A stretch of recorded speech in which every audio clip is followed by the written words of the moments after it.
Of all the retail businesses, owning a butcher shop is one of the few safe havens this year. While so many stores have had to trim operations to stay afloat, here the customers keep coming.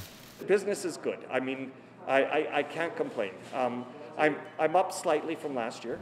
This butcher shop is one of many tenants in this strip mall. Together, they're an odd patchwork of businesses bound by a single address, united by their pandemic experience. A lot of restaurants are closed, or people don't feel comfortable going to restaurants that are open, and they're deciding, well, you know what, why don't we eat really well at home and get ourselves some good meat. So that's definitely been good for my business.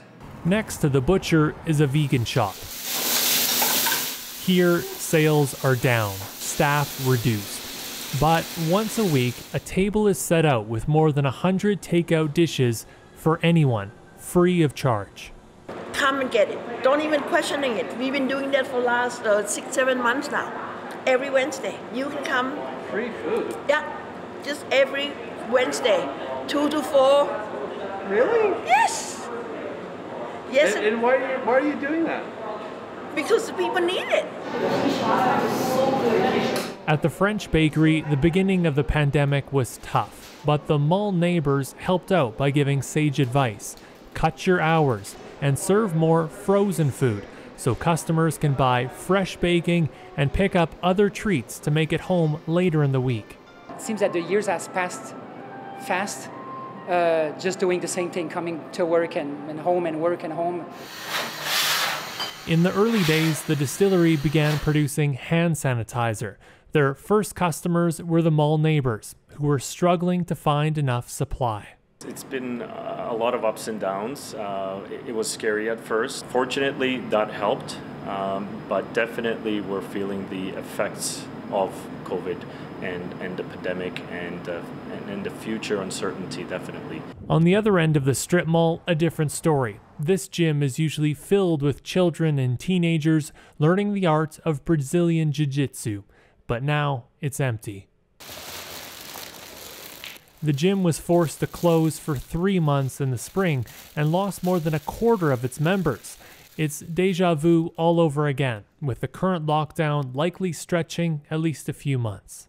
And I'm going to start getting those calls in that I got in March, April, May. Hey, I need to cancel. Hey, I need to stop the payments, and then it just dwindles, and then, then we got to figure something else out. The other shop owners would like to help, but in this case, all they can offer is moral support. We've been collaborating, we've been staying together and staying strong through all of this and working together as much as we can. Even for those shops seeing success, it's been tough. If one suffers loss, they all feel it. The businessman in me doesn't want a lockdown, but the person in me, the Calgarian, the Canadian, the father, if that's what's necessary, I think we have to do it. The economy, people will recover eventually, but you can't bring anybody back from the dead. I unfortunately lost my mother to COVID in April. She was in a home, so I know firsthand what this is all about. So I would hate for that to happen to someone else. For now, the merchants will continue to navigate the pandemic, knowing when it's all over, they'll still have their lasting friendships.